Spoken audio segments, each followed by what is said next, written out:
আপনাদের 6 ভাইকে আমি সামলাতে পারবো না। আমারও তো একটা জীবন। আমিও তো একজন মানুষ। আপনারা আমাকে ছেড়ে দিন। আমি বাড়িতে চলে যাব। কিন্তু 6 জনের একজন বাদে সবাই একে একে আমার সাথে সারা রাত। আমার নাম শ্রীদেবী। একই বাড়ির 6 ভাইয়ের সঙ্গে যখন আমার নিজের বাবা মা আমার বিয়ে জোর জবরদস্তি করিয়ে দেয়, তারপর বাসর রাতে ভয়ে আমার কপাল থেকে চোখ দুটি যেন বেরিয়ে যায়। আসলে কলেজ লাইফে আমি সুজয় নামের একটি ছেলেকে ভালোবেসেছিলাম। সেও আমাকে অনেক ভালোবাসত। আমি তার প্রেমে এতটাই পাগল ছিলাম যে তার ব্যাপারে কোনো কিছু খোঁজখবর না নিয়ে আমি বাবা মাকে তার ব্যাপারে বলে দিই এবং বাবা মাকে এটাও জানিয়ে দিই। বিয়ে করলে সুজয়কে করব। আমার বাবা মা এতে কোনো আপত্তি ছিল না, কারণ আমি তো অনেক বড় ঘরের ছেলে ছিল। আসলে আমি শহরের মেয়ে ছিলাম। সুজয় গ্রাম থেকে এসেছিল শহরে পড়াশোনা করার জন্য। তাই আমি জয়ের ব্যাপারে এবং তার ফ্যামিলির ব্যাপারে বিয়ের আগেই জানতে পেরেছিলাম। আমি আগে সুজয়ের ব্যাপারে খুব বেশি কিছু জানতাম না। আমি তো সুজয়ের টাকা পয়সা দেখে ভালোবাসিনি, তার মন দেখে এবং ব্যবহার দেখে তাকে ভালোবেসেছিলাম। কিন্তু আমি স্বপ্নেও ভাবিনি ভালোবাসার নাম করে আমাকে এভাবে ঠকাবে। সূর্য যখন তার বাড়িতে তার মা ও তার ভাইদের আমাদের দুজনের ব্যাপারে এসব বলেছিল, তখন তাদের বাড়ির সবাই এই বিয়েতে রাজি ছিল। তারপর আমার সুজয়ের বিয়েটা পাকা হয়। আমি তো অনেক খুশি ছিলাম এটা ভেবে যে আমাদের স্বপ্ন এবার পূরণ হতে চলেছে। বিয়ে পাকা হওয়ার 1 মাস পরেই আমার সুজয়ের বিয়ে হয়।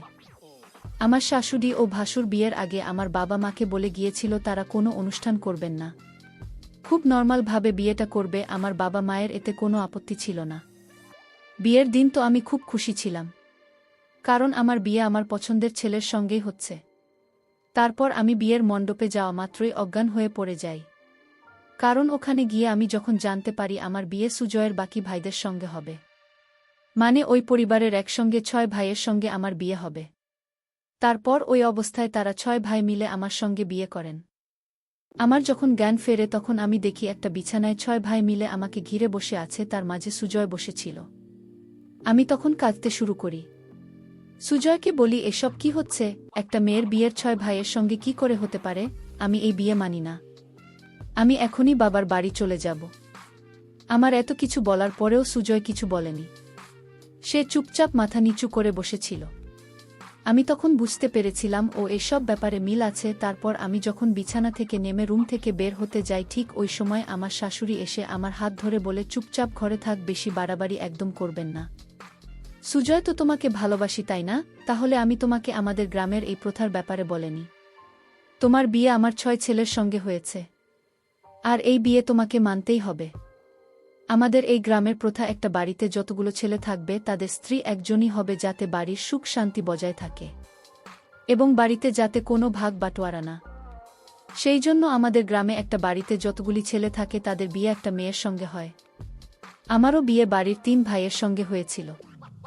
আমি তাদের 3 ভাইয়ের একটা স্ত্রী ছিলাম এবং আমার 3 বলে 5 ছেলে। আমি যেমন এই প্রথা মেনে এসেছি, ঠিক ওরকমভাবে তোমাকে ওই প্রথা মেনে চলতে হবে।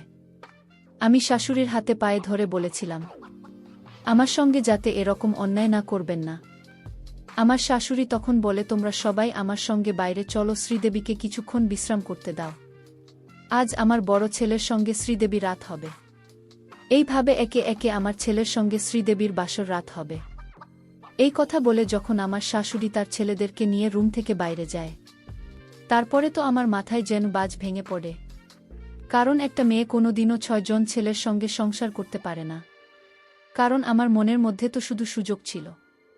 আমি সুজয়কে মন থেকে ভালোবেসেছিলাম, কিন্তু ভাবতেও পারিনি সে আমাকে এভাবে সার্থক হবে। তারপর আমি তো মাথায় হাত দিয়ে কাঁদতে কাঁদতে এটাই ভাবি, আমার যখন এদের সঙ্গে বিয়ে হয়েছিল ওই মুহূর্তে আমার বাবা মা কোথায় ছিল? বাবা মা কি এই ব্যাপারে কিছুই জানে না? আমি তো মাথায় হাত দিয়ে এইসব চিন্তা করছিলাম আর ভাবছিলাম এখান থেকে কিভাবে পালানো যায়, কারণ এখান থেকে না পালাতে পারলে আমার জীবন নষ্ট হয়ে যাবে।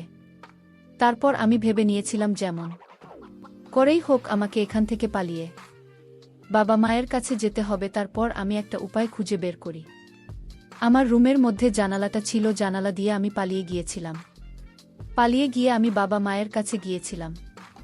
ওখানে গিয়ে আমি বাবা মাকে বলেছিলাম আমার সঙ্গে এরকম হয়েছে। আমার বাবা মা তখন চুপচাপ মাথা নিচু করে কাঁদছে। আমি তখন মাকে জিজ্ঞেস করি, তোমরা কি জানো আমার সঙ্গে কি হয়েছে? তোমরা ওই সময় কোথায় ছিলেন? তোমরা কিছু বলছো না কেন? মা তখন বলে, আমরা সব জানি। তোর সঙ্গে কি হয়েছে? আমি তখন মাকে বলি, সব জানার পরেও তোমরা চুপচাপ হাতে হাত দিয়ে বসে আছো কেন? মা, আমি ওই বাড়িতে এক মুহূর্তও থাকতে পারবো না। তারা যদি আমার সঙ্গে কিছু বাড়াবাড়ি করে, তাহলে আমি পুলিশের কাছে গিয়ে তাদের নামে মামলা করব। আমার বাড়ি আসার দিন 4 ঘন্টা পরেই দেখি আমার শ্বশুরবাড়ির লোক চলে এসেছে। আমার শাশুড়ি তার ছোট ছেলেকে নিয়ে আমাদের বাড়িতে চলে এসেছে এবং আমাকে নিয়ে যাওয়ার জন্য যখন তারা বলে, তখন আমি বাবাকে বলি, বাবা তুমি পুলিশকে ফোন দাও। কিন্তু বাবা তখনও মাথা নিচু করে চুপচাপ দাঁড়িয়েছিল। আমি তখন কেঁদে বলি, বাবা তুমি ফোন করছো না কেন? তুমি তাড়াতাড়ি পুলিশকে ফোন দাও। আমার শাশুড়ি তখন হেসে বলে, তোমার বাবা কিছু করবে না।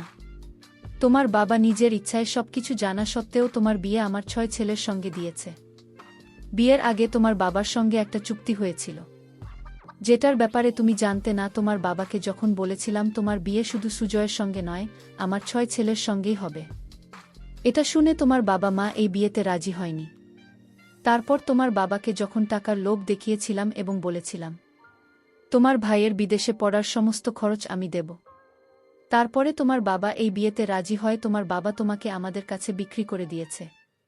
তোমার ভাইয়ের ভালো ভবিষ্যতের জন্য। আমার শাশুড়ির মুখ থেকে সব কথা শুনে তো আমি জ্যান্ত লাশ হয়ে যায়।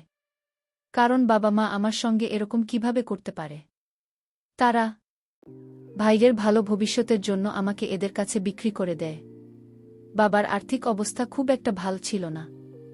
আমাদের বাড়িরও লোন চলছিল। আমাদের বাড়িটাও আর নিজস্ব ছিল না। আমি জানতাম বাবা বাধ্য হয়ে এসব করেছে, কিন্তু তা সত্ত্বেও তারা একবারও আমার ভবিষ্যতের ব্যাপারে ভাবেনি।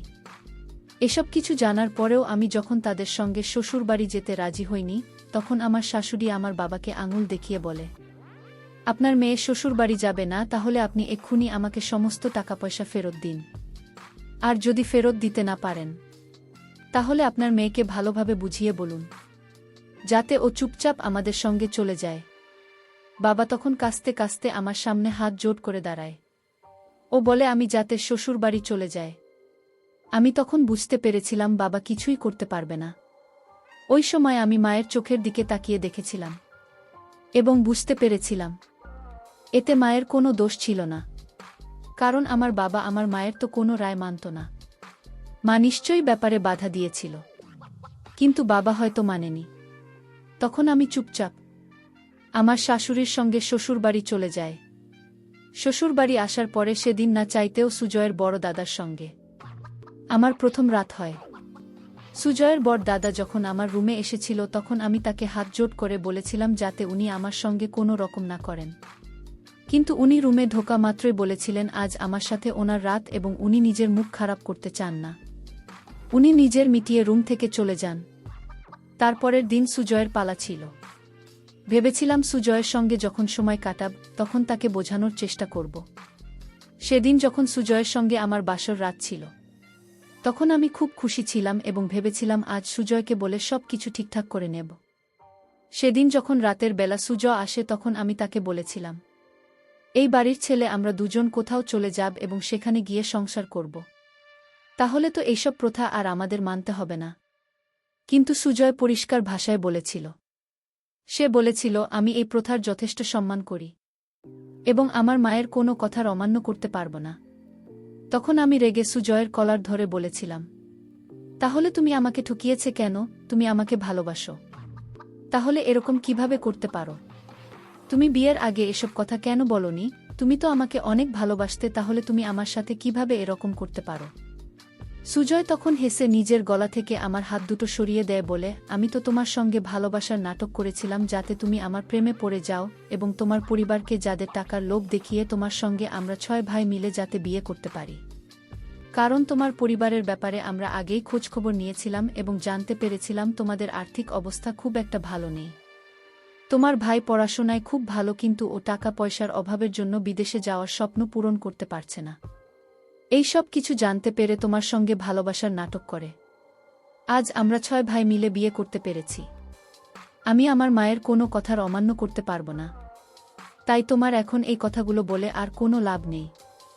তোমারও ধীরে ধীরে এগুলো অভ্যাসে পরিণত হয়ে যাবে। এখন তোমার খারাপ লাগছে, কিন্তু ধীরে ধীরে সব ঠিক হয়ে যাবে। এই বলে আমি তো রুম থেকে বেরিয়ে চলে যাই। আমি তখন একা বসে কাঁদতে থাকি আর বুদ্ধি বের করতে থাকি আমি এখান থেকে কিভাবে বের হতে পারবো, কারণ 6 পুরুষ মানুষের সঙ্গে সংসার করা মুখের কথা নয়। তার পরের দিন সকালবেলা আমার শাশুড়ি বলে, বৌমা, তোমাকে আমার চোখে ছেলের পছন্দ অপছন্দের খেয়াল রাখতে হবে। তুমি যে শুধু একজনকে বেশি ভালোবাসা দেবে সেটা করলে হবে না। আমার 6 ছেলেকে সমানভাবে ভালোবাসা দিতে হবে এবং তাদেরকে সমান চোখে দেখতে হবে। তোমার তো কপাল খুলে গেছে যে তুমি বাড়ির বউ হয়ে আসতে পেরেছ, কারণ আমাদের যা সম্পত্তি আছে সেই সম্পত্তির মালিক শুধুমাত্র তোমার বাচ্চারাই হবে। তাই তোমার এটা সৌভাগ্য যে তুমি বাড়ির বউ হতে পেরেছ। ভেবেছিলাম শাশুড়ি মাকে যদি একটু বুঝিয়ে বলি তাহলে হয়তো উনি আমার কথা বুঝবেন। তখন আমি ওনার হাতে পায়ে ধরে বলেছিলাম, আমার সাথে এরকম করবেন না, আমাকে এখান থেকে যেতে দিন, এরকম ভাবে আমি বাঁচতে পারব না। আমার শাশুড়ি তখন বলে, তোমার ভয় পাওয়ার কিছু নেই, আমি তো আছি তোমার সাথে, তোমাকে আমি সব কিছু শিখিয়ে দেব এবং ধীরে ধীরে তোমার এগুলো অভ্যাসে পরিণত হয়ে যাবে। উনি তো আমার কোনো কথা শুনতে রাজি হননি। সেদিন আমি লুকিয়ে আমার শাশুড়ি ও তার ছেলেদের কথা শুনেছিলাম। আমার শাশুড়ির 6 ছেলে তাদের মাকে নিয়ে ঘরের ভেতরে কিছু কথা বলেছিল। সেই সময় আমার শাশুড়ির মেজ ছেলে মানে সাজি তার মাকে বলছিল, মা, শ্রীদেবী তো সুজয়কে ভালোবাসে, আর আজকের শ্রীদেবীর সাথে আমার বাসর রাত আছে।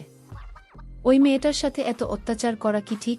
কিভাবে আমাদের 6 ভাইকে সামলাবে? ঠিক ওই সময় সুজয় ও তার বড় দাদাকে বলে, এত কষ্ট করে মেয়েটাকে বউ বানিয়ে নিয়ে আসতে পেরেছি, আর তুই সব কিছু নষ্ট করে দিতে চাইছিস। আমাদের গ্রামে এই প্রথা অনেক আগে থেকেই সবাই মেনে চলেছে, তাই আমরাও এই প্রথম মেনে চলব। তোকে ভালো লাগুক আর না লাগুক তোকে এগুলো মেনে চলতেই হবে। তখন আমার শাশুড়ি সাজিদের মাথায় হাত দিয়ে বলে, ধীরে ধীরে সব কিছু ঠিক হয়ে যাবে, তাই এসব নিয়ে আর বেশি মাথা ঘামাতে হবে না। এবার তোমরা সবাই নিজের নিজের কাজে যাও। সেদিন যখন সাজিদের সঙ্গে আমার বাসর রাখছি, সেদিন আমি সাজিদের ব্যবহার দেখে অনেক আশ্চর্য হয়েছিলাম, কারণ সে তার বাকি ভাইদের থেকে সম্পূর্ণ আলাদা ছিল। সে যখন আমার রুমে এসে আমাকে বলে, তোমাকে আমার থেকে ভয় পাওয়ার কোনো দরকার নেই, আমি তোমার সঙ্গে কোনো রকম কিছু করব না, কারণ আমি জানি তুমি সুজয়কে ভালোবাসত। আমিও এই প্রথা মানি না, কিন্তু কিছু করার নেই, বাধ্য হয়ে মায়ের কথা মানতে হয়েছে। সাজিদ তখনও আমার দিকে হাত বাড়িয়ে বলে, তুমি কি আমার ভালো বন্ধু হতে পারবে?